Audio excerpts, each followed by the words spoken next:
শুভ সকাল, সবাইকে স্বাগতম আমার অনলাইন ক্লাসে। আমি সুব্রত, লেকচারার ইন কেমিস্ট্রি, তোমাদের পরিচিত মুখ। আজকে আবার প্রথম পত্রের প্রথম অধ্যায় নিয়ে আলোচনা করব, বিভিন্ন গাণিতিক সমস্যা নিয়ে আলোচনা করব। আগের টপিকটা একটু রিভিউ করব, তারপর আজকে নতুন টপিক শুরু করব। আগের টপিকটা ছিল S=N/V, সেটা ছিল মোলারিটি।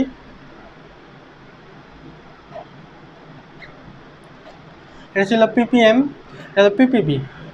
সো এই তিনটা টপিক তোমরা আগের দিনের ক্লাসে দেখেছো। আজকে আমরা নতুন একটা টপিক নর্মালিটি নিয়ে আলোচনা করব, নর্মালিটি। ওকে, তার আগে এই ডান দিকে কয়েকটা দ্রবণের পরিমাণ দেওয়া আছে, সেই পরিমাণগুলো একটু মুখস্থ রাখতে হবে আমাদের। আমরা একটু দেখি। প্রথমটা মোলার দ্রবণ মানে 1 মোলার, সেমি মোলার দ্রবণ মানে 0.5 মোলার। এটার মোলারের অর্ধেক হলো সেমি মোলার। এরপর 10/1 মোলারের 10/1 হলো কি 0.1 মোলার, এটাকে বলা হয় ডেসিমোলার। তার 10/1 হলো 0.01 মোলার, সেটা হলো সেন্টিমোলার। তার 10/1 হলো মিলিমোলার, 0.001 মোলার। সো মোলারটা মনে রাখবো। মোলারের পরে আছে সেমি মোলার 0.5, তারপর ডেসিমোলার 0.1, তারপর হলো সেন্টিমোলার 0.01, মিলিমোলার 0.001। সো এই কয়েকটা জিনিস আমাদের আগের টপিকের সাথে রিলেটেড, তাই আমি আজকে আবার নতুন করে দিলাম। আজকে নতুন টপিক যেটা দিব সেটা হলো নর্মালিটি। নর্মালিটি দেখি আমরা শুরু করতেছি। দেখো সংজ্ঞাটা কি। সংজ্ঞাটা তোমাদের একটু প্রথম দিকে কঠিন মনে হতে পারে, আমি একদম ব্যাখ্যা করে দিব, ভেঙে ভেঙে দিব, যাতে এটার প্রবলেম না হয়। আমি নর্মালিটি নিয়ে আজকে সম্পূর্ণ ক্লাস চেষ্টা করব, সম্পূর্ণ ক্লাসই নর্মালিটিকে ব্যাখ্যা করার জন্য। সংজ্ঞাটা কি? সংজ্ঞাটা হলো স্থির তাপমাত্রায়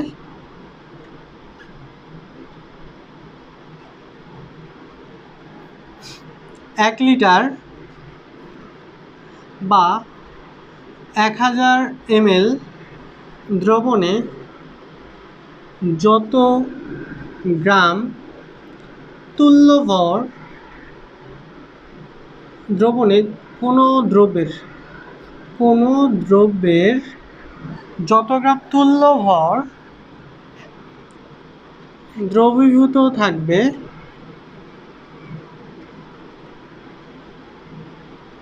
তাকে ওই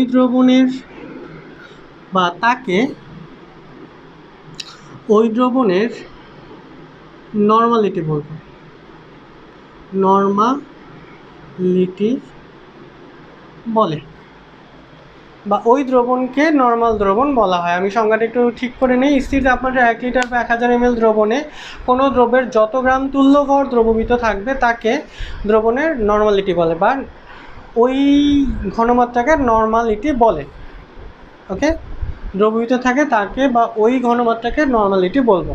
ওকে, তুমি এইটার সংজ্ঞা লিখতে পারো, বা ওই ঘনমাত্রাকে দ্রবণের নর্মালিটি বলে, একটা লিখলেই হবে, কোনো সমস্যা নেই। এখন তোমাদের যে প্রবলেমটা তৈরি হবে সেটা হলো কোনো দ্রব্যের যত গ্রাম তুল্য ভর, এই কথাটা মানে কি? যত গ্রাম তুল্য ভর কথাটা মানে কি, বা এটাকে কিভাবে সংজ্ঞায়িত করা হয়? ওকে, গ্রাম তুল্য ভর, এখন আমাদের কয়েকটা জিনিস মাথায় আসবে। একটা হলো গ্রাম তুল্য ভর কি, গ্রাম তুল্য ভর কি, শুধু তুল্য ভর কি, এই দুইটা জিনিস আমাদের শিখতে হবে। গ্রাম তুল্য ভর কি আর তুল্য ভর কি। ওকে, সেজন্য আমাদের তুল্য ভর বিষয়টা একটু ক্লিয়ার করি, তারপর আমরা গ্রাম তুল্য ভর বিষয়টা ক্লিয়ার করব। তুল্য ভর, ওকে, সর্বপ্রথম আমরা গ্রাম তুল্য ভর বিষয়টা কি সেটা একটু আলোচনা করে নিই। গ্রাম তুল্য ভর মানে কি? যে ভরটি দেওয়া আছে বাই তুল্য ভর। ওকে, এইটা আমাদের মনে রাখতে হবে যে গ্রাম তুল্য ভর মানে কি? যে ভরটি দেওয়া আছে বাই তুল্য ভর। মনে করো আমার কাছে সোডিয়াম হাইড্রোক্সাইডে 53 গ্রাম এটা দেওয়া আছে, বললো যে এখন এটার গ্রাম তুল্য ভর কত। কারণ গ্রাম তুল্য ভর বের করার জন্য যে ভরটি দেওয়া আছে বাই তুল্য ভরকে আমাদের হিসাবে আনতে হবে। এখন পরের কোশ্চেনটা হয়ে যাবে তুল্য ভর কি। তুল্য ভর কি? তুল্য ভরটা আমরা একটু হিসাব করব। তুল্য ভর ইকুয়াল টু কোনো একটি বস্তুর আণবিক ভর বাই তুল্য সংখ্যা। আমি প্রত্যেকটা শব্দকে আগে ভেঙে দিচ্ছি, তারপর আমি সংজ্ঞা দিব। সংজ্ঞায় যা যা দরকার সেগুলো আমি দিব। আগে আমরা একটু ভেঙে দিই। প্রথম কি বলছে, তুল্য ভর কি? তুল্য ভর মানে কি? আণবিক ভর বা তুল্য সংখ্যা। এখন তুল্য সংখ্যা কি? খুবই গুরুত্বপূর্ণ কোশ্চেন, তুল্য সংখ্যা কি? আগে আমরা এই বিষয়গুলো একটু ক্লিয়ার করে নিই। প্রথম কথাটা হলো নর্মালিটি কি? নর্মালিটির সংজ্ঞা আমরা শিখলাম। তারপর কি নর্মালিটির মধ্যে বলা আছে যত গ্রাম তুল্য ভর বা যত গ্রাম তুল্য ভর, যত গ্রাম তুল্য ভর দ্রবীভূত থাকবে, শব্দটা কিন্তু একসাথে। যত গ্রাম তুল্য ভর শব্দটা নেই, যত গ্রাম তুল্য ভর শব্দটা, এখানে একটা কমা হবে। যত গ্রাম তুল্য ভর দ্রবীভূত থাকবে তাকে ওই দ্রবণের নর্মালিটি বলবো। গ্রাম তুল্য ভর মানে কি? যে ভরটি দেওয়া আছে বাই তুল্য ভর, এরপর তুল্য ভর ইকুয়াল টু আণবিক ভর বাই তুল্য সংখ্যা। আমরা এখন তুল্য সংখ্যার সংজ্ঞা শিখব। আমরা তুল্য সংখ্যা নিয়ে আলোচনা করছিলাম। তুল্য সংখ্যার সংজ্ঞাটা হলো কোনো একটি যৌগের মধ্যে যত সংখ্যক হাইড্রোজেন বা কোনো সক্রিয় ধনাত্মক মৌলের সংখ্যাকে, সক্রিয় ধনাত্মক মৌলের সংখ্যাকে ওই যৌগের তুল্য সংখ্যা বলা হয়। ওই যৌগের তুল্য সংখ্যা। এখন তুল্য সংখ্যা আমি যদি হিসাব করি, যেমন সোডিয়াম কার্বনেট, এখানে ধনাত্মক মৌল কয়টা আছে? সোডিয়াম আছে কয়টা? 2টা। তাহলে তার তুল্য সংখ্যা কত হবে? 2। ঠিক এভাবে সালফিউরিক অ্যাসিডের তুল্য সংখ্যা হবে কত? 2, যেহেতু 2টা হাইড্রোজেন আছে। HCl এর তুল্য সংখ্যা হবে 1। ওকে, তুল্য ভরের সংজ্ঞাটা আমরা একটু কঠিন সংজ্ঞা একটু আছে, কিন্তু আমরা যদি সহজে ক্যালকুলেশন করতে চাই তাহলে আমরা এই তুল্য সংখ্যা হিসাব করে খুব সহজেই তুল্য ভরটা বের করতে পারবো। ওকে, তাহলে তুল্য ভর ইকুয়াল টু কি? আমি যদি বলি সালফিউরিক অ্যাসিডের তুল্য ভর ইকুয়াল টু কী হবে? তার আণবিক ভর বাই 2, তার মানে 49। এটা হবে তার তুল্য ভর। এখন তুল্য ভর থেকে গ্রাম তুল্য ভর হিসাবে আমরা কিভাবে কনভার্ট করব?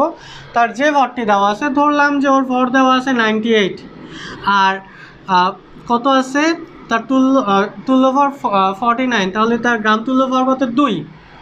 কারণ 1 লিটারের মধ্যে যদি 2 গ্রাম তুল্য ভর থাকে তাহলে তার নর্মালিটি হবে কত? 2 নর্মাল। আমরা ওইখানে কনভার্ট করব। আগে আমরা এই পর্যন্ত বুঝে নিই গ্রাম তুল্য ভর কি, তুল্য ভর কি, সেই জিনিসটা আগে একটু বুঝে নিই, তাহলে আমরা বাকি অংশে চলে যেতে পারবো। আমরা একটু মুছি।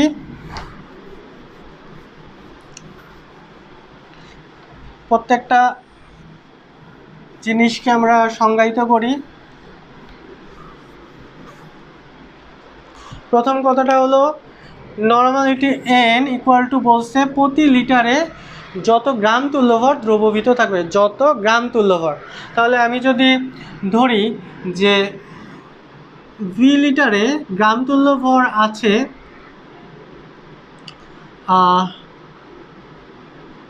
গ্রাম তুল্যভর আছে হলো m, তাই সুতরাং 1 লিটারে কতটুকু থাকবে? m/v। তাহলে নর্মালিটি ইকুয়াল টু কী হবে? গ্রাম তুল্য ভর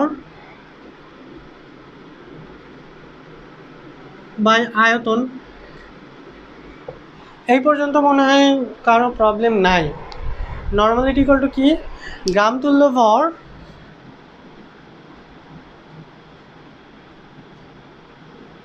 বাই আয়তন। আয়তনটা কিসে থাকবে? অবশ্যই লিটারে থাকবে। এখন আমরা পরের যে পোর্শনটায় যাব সেটা কি? গ্রাম তুল্য ভর কি?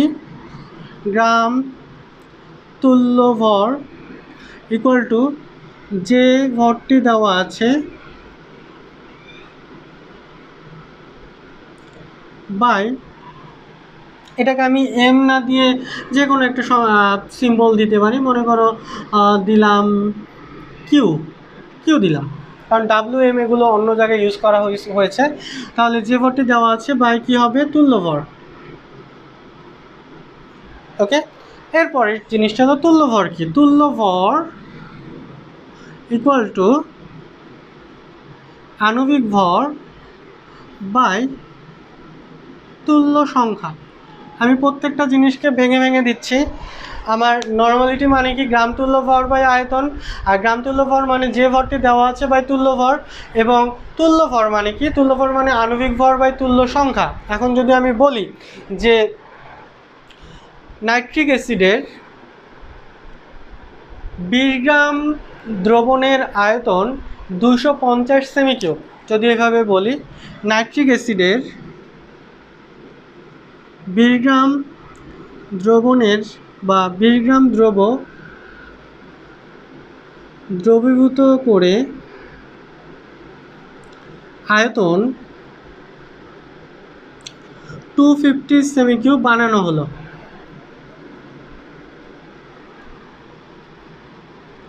তবে নর্মালিটি কত? এটা বললো।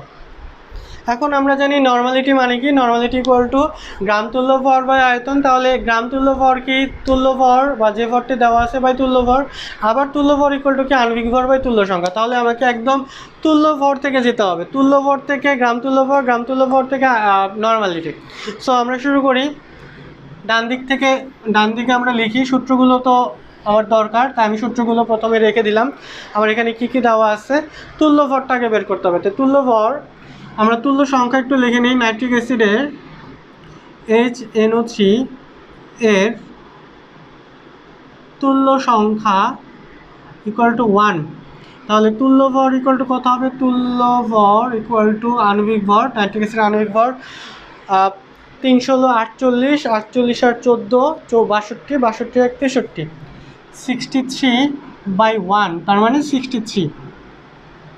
এরপর বলছে তুল্য ভর আমরা বের করলাম, গ্রাম তুল্য ভর। গ্রাম তুল্য ভর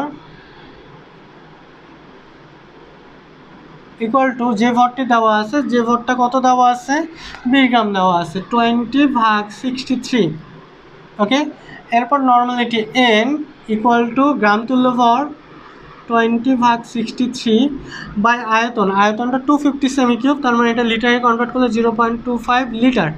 কত আসবে? 0.25 লিটার। আমরা যদি এখন এটা ক্যালকুলেশন করি 20/63 ইন্টু 0.25, যেটা আসবে সেটা হলো আমার নর্মালিটি। দেখো বুঝতে কোনো প্রবলেম আছে কি না? অ্যান্সারটা আসে 1.27 নর্মাল। আমরা মনে রাখবো এটার অ্যান্সারটাকে 1.27 নর্মাল। কোনো সমস্যা থাকার কথা না, আমি খুব ডিটেলসে জিনিসটা বোঝানোর চেষ্টা করেছি। এখন আমরা আরেকটা অঙ্ক করব, যে অঙ্কের মধ্যে তুল্য সংখ্যা ডিফারেন্ট, 1 না 2 বা 3। ওকে, শুরু করি। আমরা পরের যে অঙ্কটা নিয়ে কথা বলবো সেটা কি দেখো, দেওয়া আছে সোডিয়াম কার্বনেটের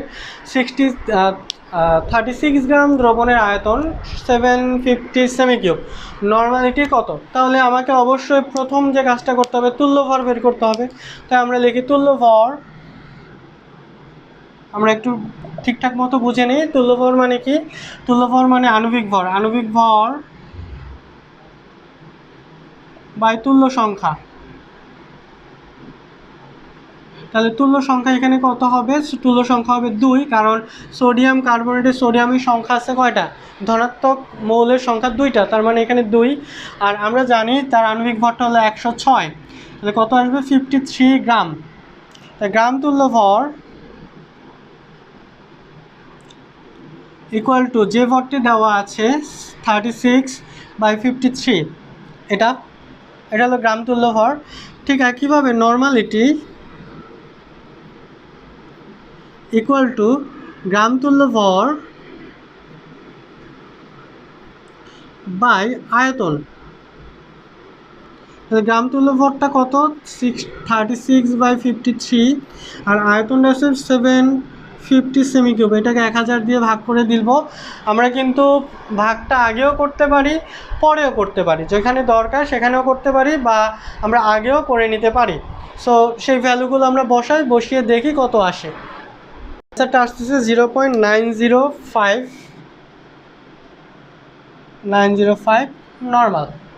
দেখো বুঝতে কোনো প্রবলেম আছে কি না? আমরা ঠিক এইভাবেই নর্মালিটির অঙ্কগুলো করব।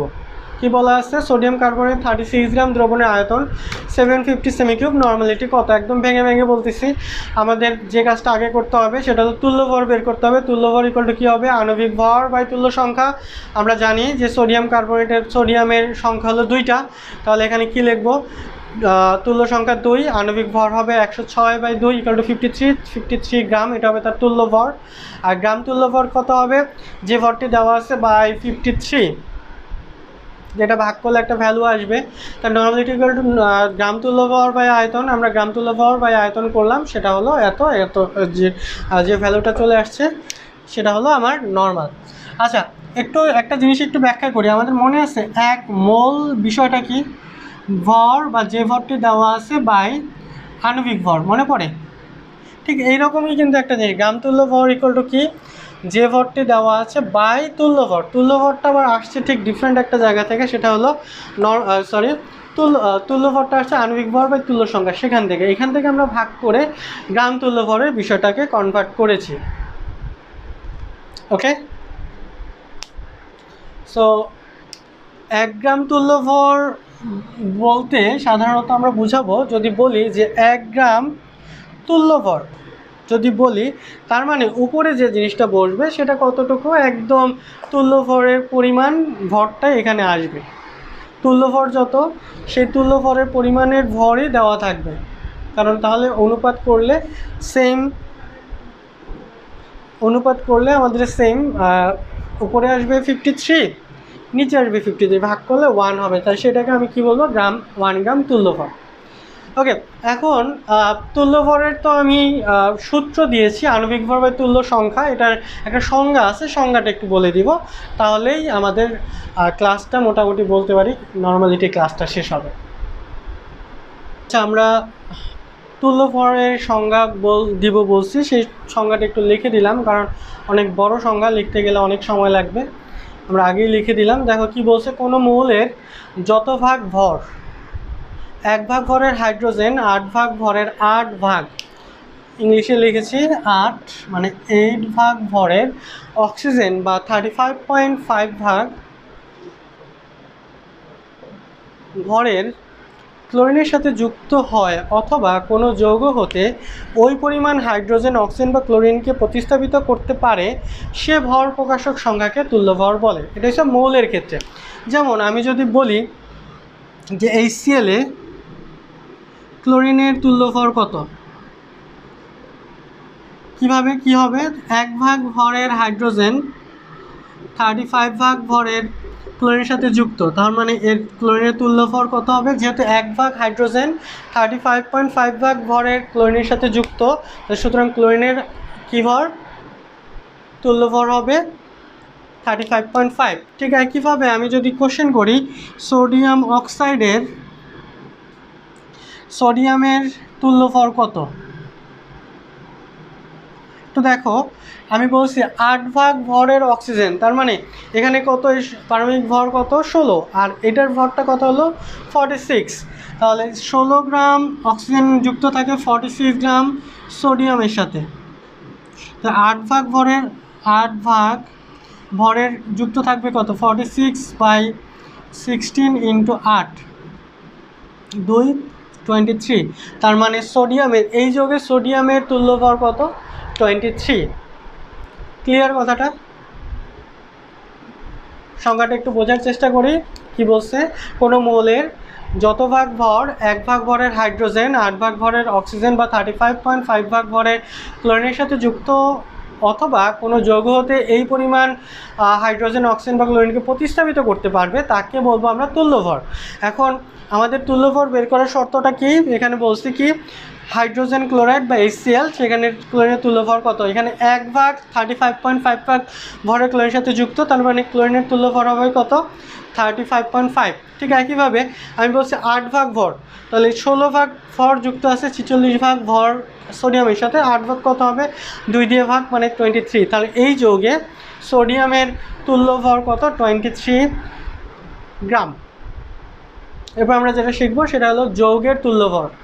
ওকে, পরের যে সংজ্ঞাটা সেটা হলো তুল্য ভর। যৌগের তুল্য ভর কী হবে, কোনো একটি যৌগের যত ভাগ ভরের মধ্যে 1 ভাগ ভরের হাইড্রোজেন বা কোনো সক্রিয় মৌলের বা যৌগমূলকের তুল্য ভর পরিমাণ বর্তমান থাকে, তুল্য ভর পরিমাণ বর্তমান থাকে, কোনো মৌলের, সক্রিয় মৌল বা যৌগমূলকের তুল্য ভর পরিমাণ বর্তমান থাকে, ওই ভর প্রকাশক সংখ্যাকে কি বলবো, যৌগের তুল্য ভর বলবো। এখন এই জায়গাগুলো একটু কনফিউশন তৈরি করবে যে মৌলের তুল্য ভরটা কী, আবার যৌগমূলকের তুল্য ভর কি। আমাদের সহজে আমি একটু বলি, আমরা একটু আগে দেখেছিলাম সোডিয়াম অক্সাইডে সোডিয়ামের তুল্য ভর কত, 23, তার মানে আমি যদি একটা যৌগ লিখি সোডিয়াম কার্বনেট এর তুল্য ভর কত?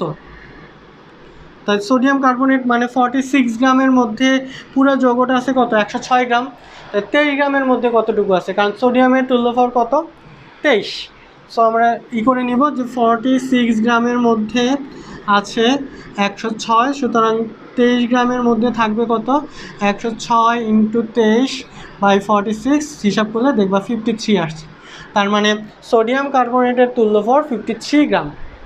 ঠিক একইভাবে আমি যদি কোশ্চেন করি যে সালফিউরিক অ্যাসিডের তুল্য ভর কত, মানে যৌগের তুল্য ভরটা কত, আমরা দেখতে পাচ্ছি সংজ্ঞায় বলছে 1 ভাগ ভরের হাইড্রোজেন।